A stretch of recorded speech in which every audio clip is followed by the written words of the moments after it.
Hi and welcome back to my little film and TV channel. We're going over to Netflix today and a little mini series, that's what we call them. It's 7 episodes times 44 minutes. Yeah, I call a mini series something like 3 or 4 episodes by 44, but hey, everyone has a different opinion. So we're going over to Netflix to watch a drama horror mystery. This is called The Watcher. Yeah, nothing to do with, is it Keanu Reeves many years ago, a little film? I've still got the posters somewhere for that one, The Watcher. So I think Keanu Reeves, Kate Blanchett was in it, I think. I'm not sure. I might be wrong, but I'm doing that off the top of my head, so I might be wrong. But this is a Netflix drama horror mystery series called The Watcher. Please, if you are new to the channel, push that subscribe button. I try to inform, I try to entertain if I can, depending on what we're talking about. And of course, we look at the critics' reviews, and I have something to say on those. And I have my own little two-penny worth as well, so please push that subscribe button.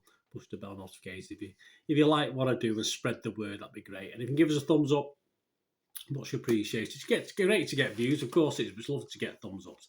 This is classed as a crime television mini-series created by Ryan Murphy and Ian Brennan, so well-known names for Netflix. And it's based on a true story, this. So, a married couple who, after moving into their dream home in Westfield, New Jersey, are harassed through letters signed by a stalker named, yes, The Watcher. Who'd have thought it? Premiered on October the 13th, 2022. All these scores and comments are as it's October.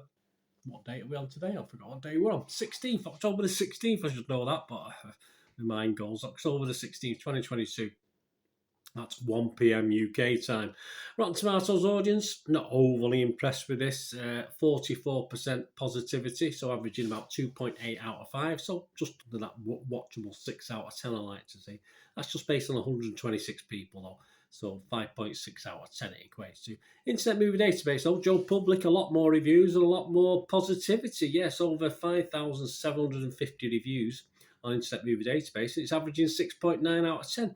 I thoroughly accept that to drop just a little bit over the next few months, but that's still good with an 82% positivity. So, well liked by the public. I'm the public, and I'm a bit sat on the fence on this one. It stars Naomi Watts, Bobby Cannavale, Mia Farrow, Noma Dumzweni, Joe Mantella, Richard Kind, Terry Kinney, Henry Hunter Hall, Isabel Gravitt, Luke David Bloom, Margot Martindale, Jennifer Coolidge, and I'm sure there's some other guys I've not mentioned. So an interesting cast, a good cast overall, good cast. If you look at the critics, away from the public, Rotten Tomatoes, just a 38% approval, but that's only 8 critics, so it's not a big pool, is it, to go at? An average rating of just 5.7 out of 10. 3 fresh and 5 rotten. Metacritic, the other site we usually look at, and that uses an average just 52 out of 100. Again, based on a very slow sample, only 6 critics. One was positive, 4 were mixed, and 1 was negative. So I would probably fall in the mixed on this. Let's name and shame and make some comments and see what people have to say. Stuart Heritage was fresh on Rotten Tomatoes. He's from The Guardian here in the UK. He said, if you like Murphy's shows, you will love this. Okay, I don't disagree with that. If you don't, hey, at least it's better than that god-awful Jeffrey Dahmer thing. Oh, not wrong with that Dahmer thing. I quite liked it, mate. So I don't think me and you quite agree on that. Carl Quinn was also fresh. He's from The Age in Australia. It's all a bit heightened and hysterical, he said, but engaging enough if you don't take it too seriously. It is based on true events, so you have to be a little bit sceptical as to what the presentation of this and what's going on. But yes, it's definitely just turn your brain off and just try and enjoy it for what it is. Deciders Joel Keller only scored it 30 out of 100 on Metascore. He said, in another producer's hands, a watcher could have been a taut, tense thriller. But with Murphy and Brennan at the helm, it becomes more campy than tense, and even a stellar cast can't save the show from itself. I do agree with Joel on that one, I'm afraid. I think it could have been so much better than it was, and you've got to blame who's put it together, not the actors themselves, but who's actually produced and directed and put this together. The Guardian, Stuart Heritage, he liked it a little bit more. He gave it 60 out of 100. He said, more than anything, it's this cast that holds the watcher together. Don't disagree. I have no doubt that it's going to be huge, he says, because that's why Murphy's paid the big bucks. He is. But there's so little to it. I'd be staggered if anyone can remember a single thing about it come Christmas. I don't know which Christmas he's talking about, but how about Halloween 2022 for me? Brian Tallerico, he was rotten on it on Fresh Tomatoes. Fresh Tomatoes, Rotten Tomatoes even, he was rotten.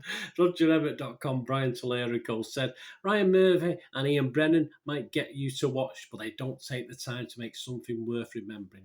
Well said, Brian. Angie Han, she was rotten as well. She's for the Hollywood Reporter. She said, an unforgettable true story and a forgettable miniseries.